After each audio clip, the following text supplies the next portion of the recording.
কিছুদিন পর আমি মায়ানমার চলে আসি। মায়ানমারেও আমাদের মতো নববর্ষ পালন করে, তবে তাদেরটা একটু ভিন্ন এবং আরও অনেক বড়। আমাদের তো একদিন পালন করি পহেলা বৈশাখ বা 14 এপ্রিল, কিন্তু মায়ানমার এই উৎসব 5 দিন ব্যাপী। ওদের তার নাম থিনজিয়ান। এই উৎসবের মূল আকর্ষণ পানি খেলা ঘিরে। আমাদের পাহাড়িরাও এভাবে নববর্ষ পালন করে। এপ্রিলে আমি মায়ানমার ছিলাম, তখন আমি আমার কলিগদের সাথে ম্যান্ডালে যাই এই পানি উৎসবে অংশ নিতে। সেখানে এই উৎসব সবচেয়ে আড়ম্বরতার সাথে পালিত হয়। আমি গত বছর 2 দিন ছিলাম এবং মাকে প্রায় ভিডিও কল দিয়ে দেখাতাম। একদিন খালা আমাদের বাসায় আসে, তখন মা ভিডিও কল করে বলে, নাও সুবর্ণা, খালা দেখতে চায় তোমাদের উৎসব। তাকে অনেকক্ষণ ঘুরে ঘুরে দেখাই। তখন খালা বলে যে আগামী বছর আমরাও যাব। আমি বললাম অবশ্যই, যদি সুযোগ হয় অবশ্যই আসবেন।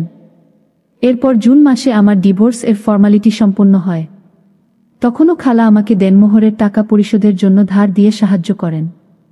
সব মিলিয়ে খালার প্রতি আমার কৃতজ্ঞতার শেষ নেই। গত বছর ফেব্রুয়ারির শেষ দিকে প্রায় 6 মাস পর আমি বাংলাদেশে যাই। একদিন সন্ধ্যায় অফিস থেকে বাসায় এসে দেখি খালা এসেছেন। আমাকে দেখেই খুব মিষ্টি করে একটা হাসি দিয়ে বলেন, কেমন আছো সাব্বির? ভালো আছি খালা, আপনি কেমন আছেন? ভালো কি করে থাকি বলো, তুহিন মালয়েশিয়া চলে গেল পড়াশোনা করতে, আর তোমার আঙ্কেল ও তার কাজে ঢাকার বাইরে থাকে। একা কি করব, তাই তোমার মাকে জ্বালাইতে চলে আসি।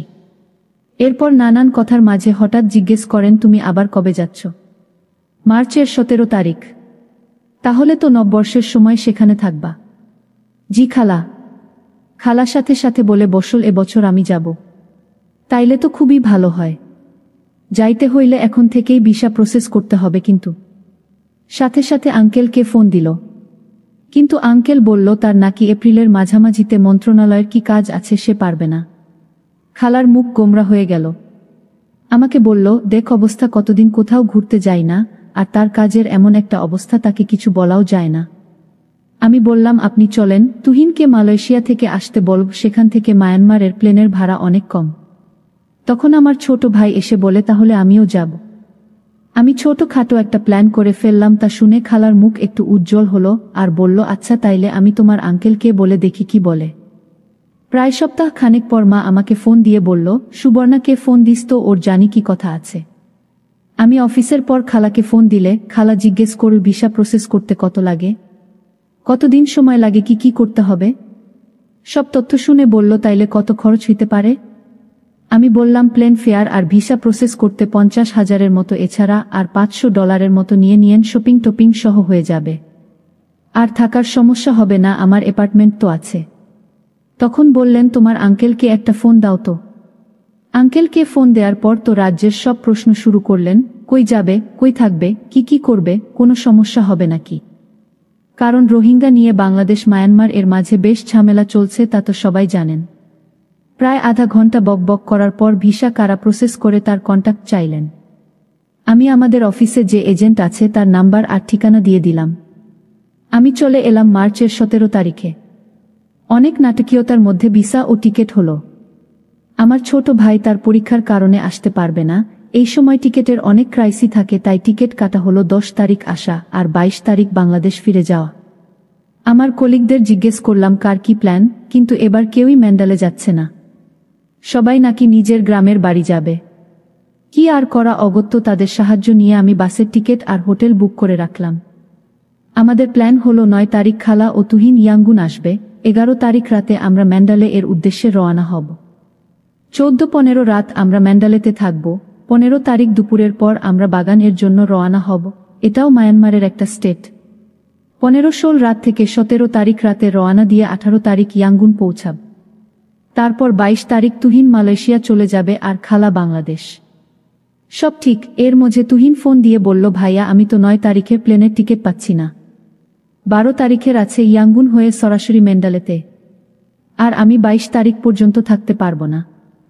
আমাকে 17 তারিখে ফিরে আসতে হবে, আমার একটা অ্যাসাইনমেন্ট আছে। আমি জিজ্ঞেস করি, খালা কি বলছে? মা আর কি বলবে, বলল এটাই করতে। 9 তারিখ বুধবার সকাল থেকে শুরু হলো আঙ্কেলের ফোন। এই এয়ারপোর্টে ঢুকছে, বিমানে উঠবে, আমি যেন আগে গিয়ে এয়ারপোর্টে থাকি। বন্ধের আগের কাজ নিয়ে আমি এমনিতেই ব্যস্ত, তাই এয়ারপোর্টে যাইতে পারলাম না। আমি আমার কোম্পানির ড্রাইভারকে বাসার চাবি দিয়ে পাঠাইলাম, সাথে একটা সিম দিয়ে দিলাম ইন্টারনেট সহ। ড্রাইভারকে খালার একটা ছবি দিয়ে বললাম একে এয়ারপোর্ট থেকে আমার বাসায় দিয়ে আসবা। সে ছবি দেখে ভাঙা ভাঙা ইংরেজিতে বলে, তোমার বউ তো খুব সুন্দর। আমিও ভাঙা ভাঙা মায়ানমার ভাষায় ঝাড়ি দিয়ে বলি, ফাইজলামি কম কর, এটা আমার বউ না, আমার খালা। বেটা বলে, কিন্তু এ তো দেখতে হেব্বি সুন্দর। আমি এমনিতেই একটা কাজ নিয়ে ঝামেলায় ছিলাম, তার বক বক এ আরও মেজাজ খারাপ হয়ে গেল। আমি আরও রেগে গিয়ে বললাম, তুই যাবি না, আমি অন্য কাউকে পাঠাবো। ফ্লাইট 2টায় নামে খালার বের হয়ে ড্রাইভারকে পেতে তেমন কষ্ট হয় নাই। গাড়িতে উঠেই আমাকে ফোন করেন। আমি ক্ষমা চেয়ে বললাম, খালা আপনি ওর সাথে বাসায় যান, আমি আসতেছি একটু পরেই। একটু পরে তো দূরের কথা, আমার কাজ শেষ হইতে হইতে 6টা বেজে গেল। অফিস থেকে আমার বাসা হেঁটে যেতে 15 মিনিট লাগে। আমি একটা রেসিডেন্সিয়াল এলাকায় একটা কন্ডোতে 700 স্কয়ার ফিট এর স্টুডিও অ্যাপার্টমেন্ট এ ভাড়া থাকি। অ্যাপার্টমেন্টটা অনেক সুন্দর, কিন্তু সমস্যা হলো প্রাইভেসি নেই, মানে একটা রুম আর বাথরুম। যেহেতু আমি একা থাকি তাই সমস্যা নেই, কিন্তু খালা কি করে থাকবে? আমি বাসায় গিয়ে দরজায় কড়া নাড়তেই খালা দরজা খুললেন। তিনি একটা সাদা সালোয়ার কামিজ পরা মাত্র ঘুম থেকে উঠলেন হয়তো। কি সুন্দর যে দেখাচ্ছে তাকে ধুলু ধুলু চোখে, আমি ভাষায় প্রকাশ করতে পারবো না। সাথে সাথে আমার ড্রাইভারের কথা মনে পড়ে গেল। বেটা বলতেছিল আমার বউ নাকি অনেক সুন্দর। ইস, উনি যদি সত্যি আমার বউ হতো। খালার কথায় আমার সম্বিত ফিরে এলো। আমাকে বলল, কি হলো, দরজায় দাঁড়িয়ে থাকবে নাকি? আমি সালাম দিয়ে হাসি মুখে বললাম, কেমন আছেন খালা? ভালো, তুমি তো ব্যস্ত বাবু, এয়ারপোর্ট ও আসতে পারলে না। আমি একটু অপরাধ সূচক হাসি দিয়ে বললাম, প্রায় 1 সপ্তাহ বন্ধ। বাংলাদেশের অফিসে অনেকগুলো রিপোর্ট পাঠাতে হবে, অন্যদেরকে কাজ বুঝিয়ে দিতে হচ্ছে, সব শেষ না করলে এই ছুটির মধ্যে ঝামেলা করবে। তাই চেষ্টা করছি এই সময়ের মধ্যে শেষ করতে। আর তো একদিন আছে অফিসের, যেহেতু অনেকেই নিজের গ্রামের বাড়িতে যাবে তাই অফিস শুক্রবারে ছুটি ঘোষণা করেছে। আমি কাঁধের ব্যাগ নামিয়ে রাখতে রাখতে খালা বললেন তার চরম ক্ষুধা লাগছে। আমি বললাম, হায় হায়, আপনি কিছুই খান নাই? ফ্রিজে তো খাবার ছিল, গরম করে খেয়ে নিতেন। খালা মুখ ভেঙচে বলল, কি নাকি রাখছো তার নাই ঠিক, গরু ভেবে শুকর খেয়ে বসে থাক তারপর। আমি বললাম, আচ্ছা চলেন বাইরে কোথাও খাই। 7টায় বের হলাম বাসার গলি থেকে। বের হয়ে প্রধান সড়ক ধরে কিছু দূর হাঁটলেই একটা রেস্টুরেন্ট আছে। এদের রান্নাটা বেশ ভালো, ভারতীয় স্টাইলে কিছু আইটেম পাওয়া যায়। খালা অবশ্য খুব বেশি পছন্দ করেছেন বলে মনে হয় না। অর্ধেক কোনো রকম খেয়ে রেখে দিলেন। তারপর জিজ্ঞেস করলেন, এই যে গ্লাসে করে খাচ্ছে এগুলো বিয়ার না? বিয়ার কত করে? আমি বললাম, হ্যাঁ বিয়ার, এখানে অনেক সস্তা। আমি খাব এখন? না, কিনে নাও, বাসায় খাব। আমি কৌতূহলী দৃষ্টিতে তাকিয়ে আছি দেখে ধমক দিলেন, এভাবে তাকানোর কি হলো? নাও। আমি 2টা 500 ml এর বোতল দিতে বললাম। তারপর বিল চুকিয়ে জিজ্ঞেস করলাম, কোথাও যাবেন আর? না, অনেক গরম লাগছে, একটু পর অস্বস্তি লাগা শুরু হবে। চল বাসায় যাই। তারপর ধীর পায়ে হেঁটে হেঁটে বাসার দিকে এগোলাম। বাসার লিফট এ উঠে খালা আমার দিকে এক দৃষ্টিতে তাকিয়ে আছেন। আমার কেমন যেন ইতস্তত লাগছে। আমি খালার দিকে তাকিয়ে জিজ্ঞেস করলাম, কিছু বলবেন? খালা না বোধক মাথা নাড়লেন। বাসায় ঢুকার আগেই খালার মোবাইল বেজে উঠল। আঙ্কেলের ফোন।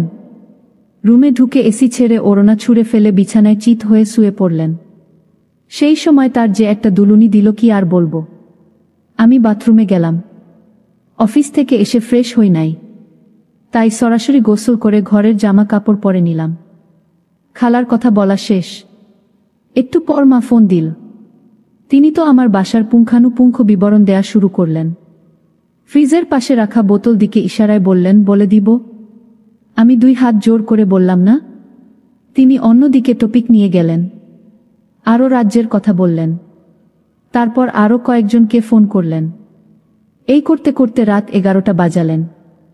আমার বাসায় কোনো টিভি নেই, তাই খালার করার মতো কিছু নেই। এটা যেহেতু স্টুডিও অ্যাপার্টমেন্ট তাই কোনো আড়ালও নেই। আমি বারান্দা থেকে কাপড় মেলার দড়িটা এনে ঘরে বেঁধে পর্দা দেবার চেষ্টা করলাম, বাঁধার মতো তেমন জায়গা করতে পারছি না। খালা আমার কার্যকলাপ অনেকক্ষণ যাবত লক্ষ্য করছিলেন ফোনে কথা বলতে বলতে। ফোনটা রেখেই উনি বললেন, আমার সামনে এত লজ্জা লাগে? আমি বললাম, কই? এই যে পর্দা টানাচ্ছ যে, আমি তো আপনার জন্য করছিলাম। আমি কি বলছি এসব করতে? রিল্যাক্স, কাঁথা গায়ে দিয়ে শুইলেই হবে, এসি তো আছেই। আমি বললাম তাইত। তারপর তিনি বিয়ারের বোতল হাতে নিলেন। আমি বললাম, এইটা না নিয়ে করোনা এক্সট্রিম নিলে ভালো হতো, ওইটা অনেক মজা। তাও বোতল খুলে নিজেই গ্লাসে ঢাললেন। আমিও আমার বোতল হাতে নিলাম, তিনি একটু মুখে দিলেন।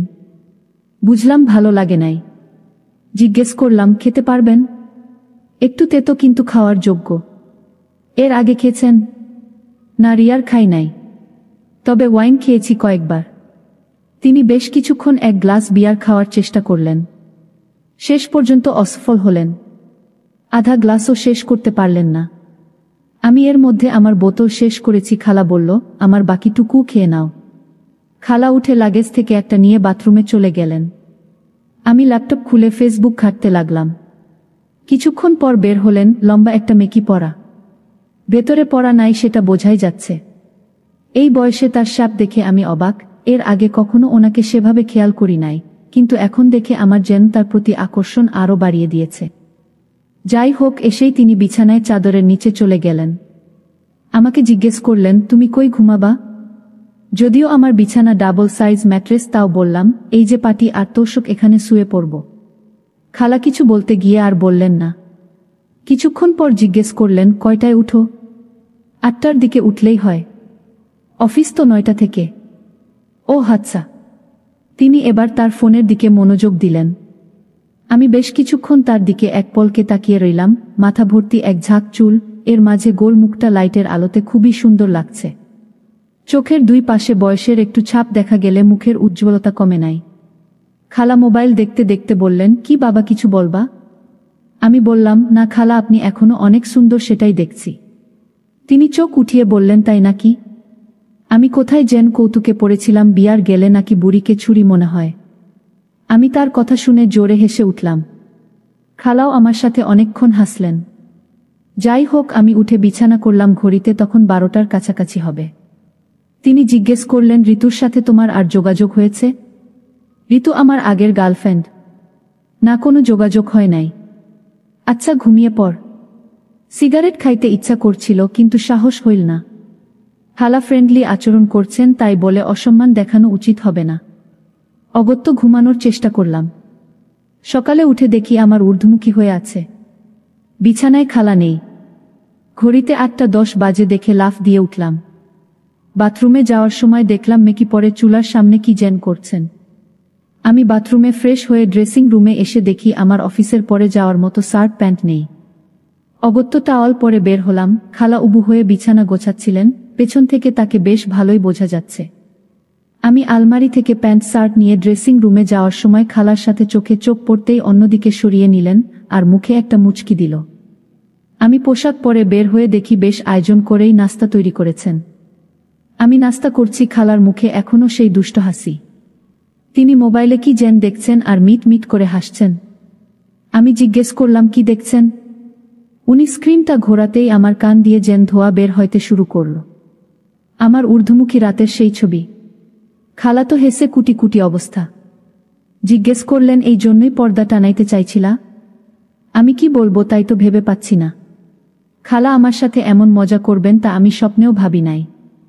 আমার অফিসের জন্য দেরি হচ্ছিল, তাই আর কথা না বাড়িয়ে কোনো রকমে নাস্তা করে বের হব। তখন খালা বললেন, আমার কিছু জিনিসপত্র কিনতে হবে। কই যাব? বললাম, আমি বিকেলে তাড়াতাড়ি চলে আসব, তারপর নিয়ে যাব। তাও বললাম, গুগল করলেই সব লোকেশন পেয়ে যাবেন। আর গ্রাবি সফটওয়্যারটা ডাউনলোড করে রেজিস্ট্রেশন করে দিলাম, যেন ট্যাক্সি ডেকে কোথাও যেতে পারেন। সারাদিন খুব ব্যস্ত গেল। দুপুরে খাওয়ার সময় খালাকে ফোন দিলাম খাওয়া দাওয়ার খবর জানতে।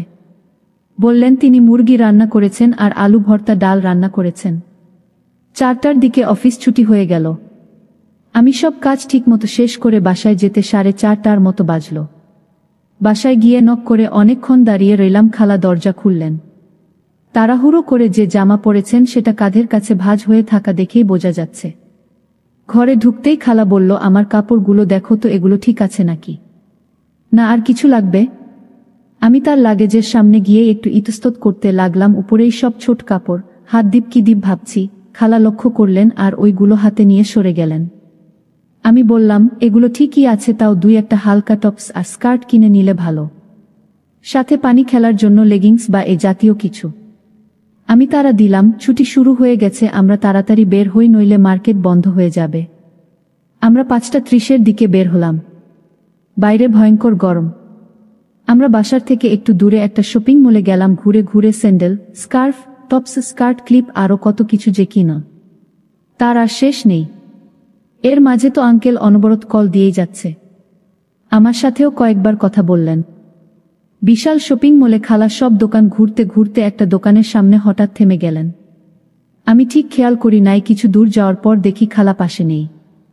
মার্কেট বন্ধ হবার সময় হয়ে গেছে, তাই তারা দিতে আমি একটু আগায় যাইতেই দেখি খালা একটা দোকানের সামনে দাঁড়ানো।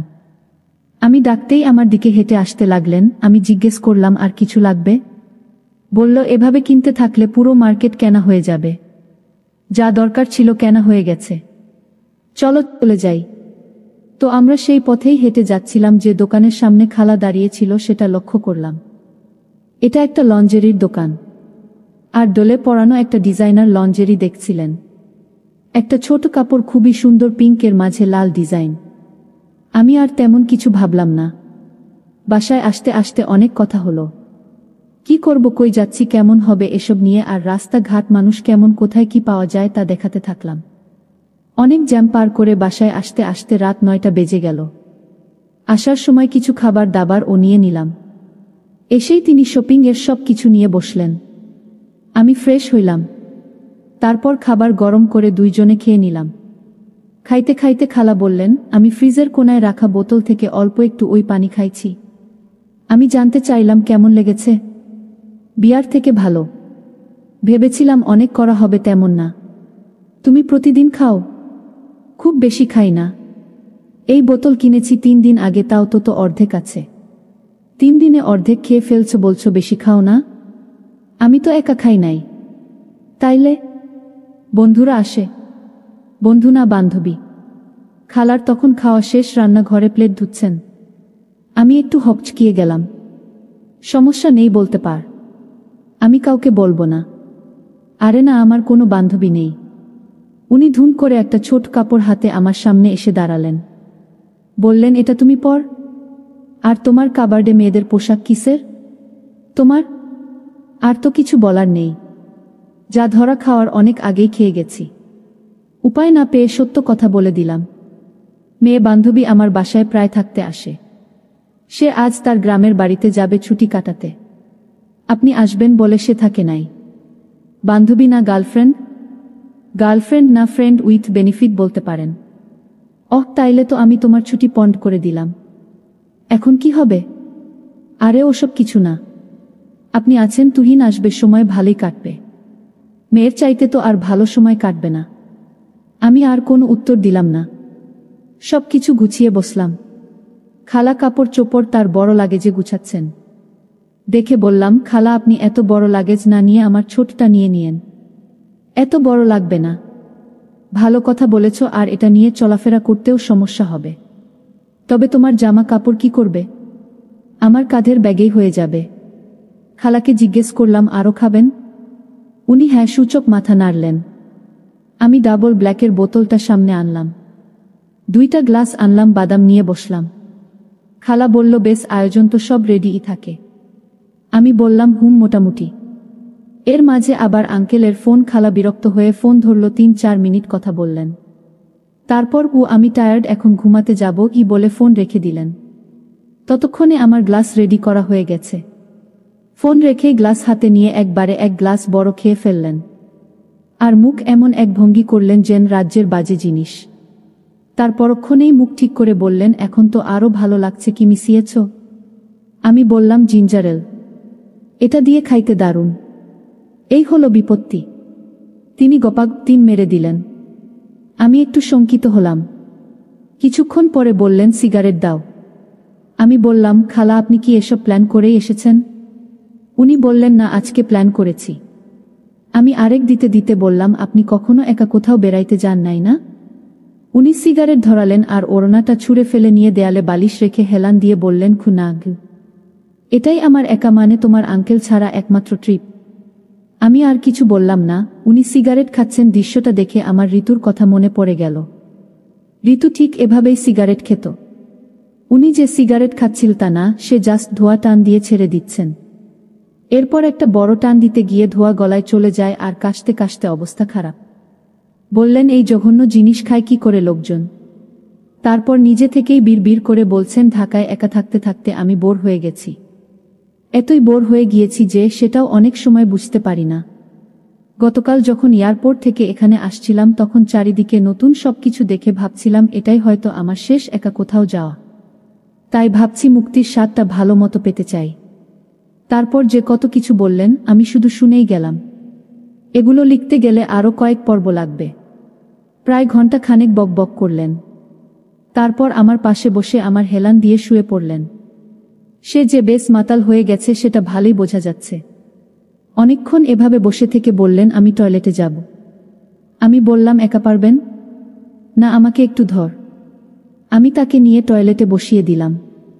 বের হয়ে আসব এমন সময় বললেন, ইস্ফিতাটা প্যাচ লেগে গেল। আমার দিকে তাকিয়ে বললেন, খুলছে না। আমি তার ফিতা খুলে দিতে গিয়ে নিজে একটু বিপত্তিতে পড়লাম। টানাটানিতে একদম শক্তভাবে আটকে গেছে। আমি তখন কাছে মুখ নিয়ে দাঁত দিয়ে গিট খুলতে গেলাম। আমি কিছুক্ষণ চেষ্টা করে খুলে ফেললাম গিটটা। আর লুজ হতেই বের হয়ে আসো। আমি তখন বের হয়ে আসলাম আর দরজার বাইরে দাঁড়িয়ে রইলাম। ভাবতে লাগলাম, এ কি হচ্ছে আমার সাথে। প্রায় 2-3 মিনিট পর ভেতরে গোসলের শব্দ শুনতে পেলাম। শুনে দরজা খুলে দেখি খালা গোসল করছেন।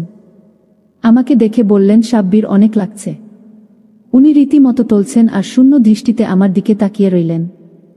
আমিও যেন আটকে গেলাম তার চোখে। উনি ধুম করে আমার একটা বসিয়ে দিলেন। মুখ তুলে আবার দিতে লাগলেন। আমি মাথা সরিয়ে নিলাম। তিনি প্রায় পিছলে পড়ে যাচ্ছিলেন। হাত দিয়ে তাকে ধরে কোনো রকমে সামলে নিলাম। খালাকে কোনো রকমে বের করে লাগোয়া ড্রেসিং রুমের দেয়ালে হেলান দিয়ে বসিয়ে দিলাম। কিন্তু সেদিকে লক্ষ্য করার সময় নেই তিনি যেভাবে টলছেন, সামনে গ্লাস বোতল রাখা, সেগুলোর উপর না হুমড়ি খেয়ে পড়েন। তাই আমি ছুটে গিয়ে তাকে ধরি। আমি নিজেকে সামলে আবার খালার দিকে মনোযোগ দিলাম। আমার শক্ত হয়ে আছে কিন্তু উনি গভীর ঘুমে মগ্ন। কিন্তু তার মমতার কথা ভেবে আর এই 2 কদম পা যেন চলল না। সিগারেটটা শেষ করে বাথরুমে গেলাম। তারপর বিছানায় এসে শুয়ে পড়লাম। সকালে ঘুম ভাঙল 9টায়। উঠে দেখি খালা বিছানায় নেই। রান্নাঘরে খুটখুট শব্দ হচ্ছে। গতকালকের মতো আজকেও আমার ছোটা রুস্তম ঊর্ধ্বমুখী।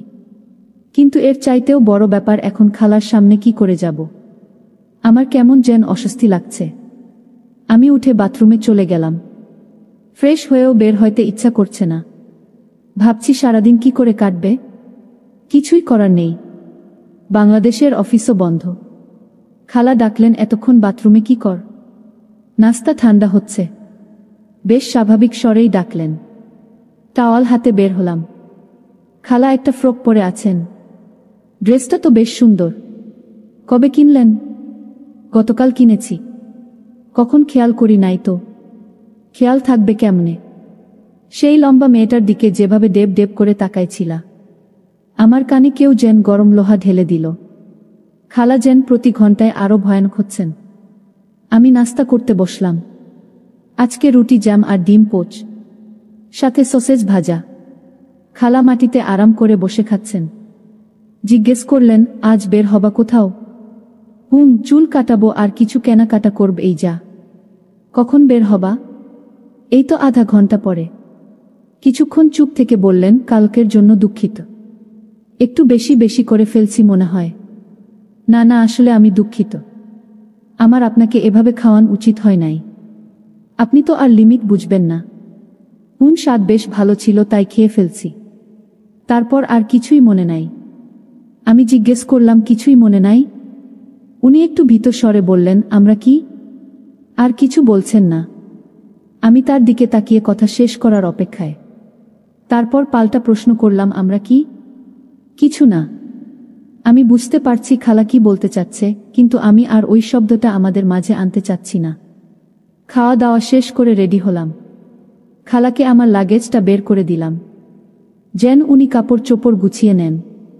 আজ রাত 8টায় আমাদের বাস। আমি বের হতে হতে শুনলাম আঙ্কেল ফোন দিয়েছেন। আমি চুল কাটালাম, মার্কেটে গিয়ে 2টা প্যান্ট কিনলাম, টি শার্ট কিনলাম। তারপর কিছু সাধারণ ঔষধ কিনে নিলাম। প্রায় 12টার দিকে খালাকে ফোন করে বললাম, প্রথম দিন যে রেস্টুরেন্টে খেয়েছিলাম সেখানে আসতে যেন দুপুরের খাবার খাইতে পারি। 12:30টার দিকে খালা আসলেন। তিনি জামা চেঞ্জ করেন নাই, শুধু একটা স্কার্ফ জড়িয়ে চলে এসেছেন। তাকে ফ্রকে বেশ সুন্দর লাগছে। বয়স যেন 10 বছর কমে গেছে। দুপুরের খাবার শেষ করে আমরা বাসায় ফিরলাম 1:15টার দিকে। লিফটে উঠে মোবাইলের গ্যালারিতে কি যেন জানি দেখলাম, আর গতকাল রাতের খালার নিতম্বের ছবিটা দেখে এমনি একটা দুষ্ট হাসি যেন আমার ঠোঁটে চলে আসে। খালা খেয়াল করে বলেন, কি ব্যাপার, হাসো কেন? আমি কিছু না ভেবেই তার দিকে স্ক্রিনটা ঘুরিয়ে দেই। সে স্ক্রিনের দিকে তাকিয়েই চোখ বড় বড় করে আমার দিকে কিছুক্ষণ তাকিয়ে থাকেন। তারপর আমার উপর ঝাঁপিয়ে পড়েন, ডিলিট করো, এখন ডিলিট করো। তিনি আমাকে ধরে আমার হাত থেকে মোবাইলটা ছিনিয়ে নিতে চাইছেন, কিন্তু উচ্চতার কারণে নাগাল পাচ্ছেন না। আমার হাতের স্পিং ব্যাগ টান লেগে ছিঁড়ে গেল। কাপড় চোপড় মেঝেতে, তাও তিনি মোবাইল নেয়ার জন্য চেষ্টা করছেন। লিফট 9 তলায় থামল, দরজা খুলল, আর পাশের বাসার মহিলা আমাদের দিকে তাকিয়ে আছে। খালা বিদ্যুতের মতো আমাকে ছেড়ে সরে গেলেন। আমি কোনো রকম কাপড়গুলো নিয়ে আমার ফ্ল্যাটের দরজার সামনে গেলাম। খালা হাসছেন মিটি মিটি। আমি দরজা খুলে ভেতরে ঢুকতেই বলল, আর কি ছবি তুলছ? আর কিছু তুলি নাই। ডিলিট কর। আমারটা করেছেন? তোমারটা কি কাপড় ছাড়া? তাতে কি? উনি আবার আমার উপর ঝাঁপিয়ে পড়লেন। এমন সুন্দর খালা থাকলে তো আরও অনেক কিছু করার ইচ্ছা হয় বলে আমি নিজেই অবাক, কি বললাম? আমি জিভে কামড় দিলাম। খালা তখন পরিস্থিতি টের পেলেন। এই ঘষাঘষিতে আমার একদম শক্ত হয়ে আছে আর তার সাথে লাগছে। তিনি সরতে গিয়ে আরও পিছলে গেলেন। তার চুল আমার সারা মুখে ছড়ানো। আমার এক হাত তখনও তার কাছে, তিনি নড়ছেন না। একটু পর মাথা উঁচু করতেই আমার চোখে চোখ পড়ল, বড় বড় শ্বাস নিচ্ছেন। আমার মুখে তার নিঃশ্বাস পড়ছে। আমি আমার ডান হাত থেকে মোবাইলটা সরিয়ে তার মুখ থেকে চুল সরালাম। তিনি চোখ বন্ধ করে নিলেন।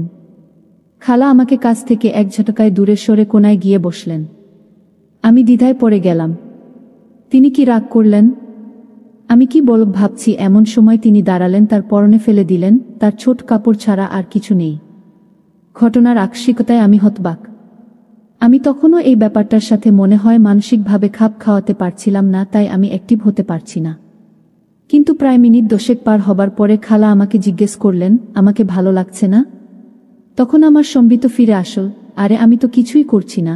তখন আমি বললাম, এত সুন্দর আপনি, আর আপনাকে ভালো লাগবে না? মনে হচ্ছে অনন্তকাল যেন পাড়ি দিয়ে ফেলেছি, কিন্তু ঘড়িতে তাকিয়ে দেখি 15 মিনিটও হয় নাই।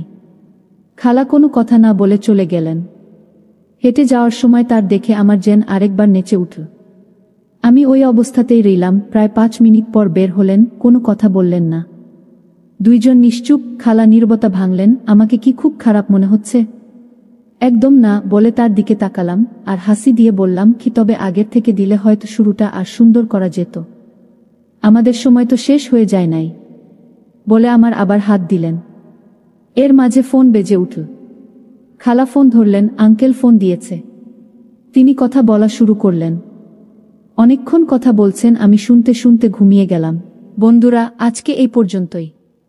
আবারও আসবো তোমাদের মধ্যে নতুন কোনো ভিডিও নিয়ে। ভিডিওটি যদি তোমাদের ভালো লাগে তাহলে একটি লাইক দাও। প্রতিদিন আমি তোমাদেরকে একটা করে নতুন গল্প উপহার দিব, তাই তোমাদেরকে অনুরোধ করে বলছি, তোমরা যদি এই রকম ধরনের ইন্টারেস্টিং গল্প পেতে চাও তাহলে দয়া করে আমার চ্যানেলটি সাবস্ক্রাইব করো। পরিশেষে তোমাদের সকলের সুস্বাস্থ্য কামনা করি। ভিডিওটি দেখার জন্য তোমাদের সকলকে অসংখ্য ধন্যবাদ।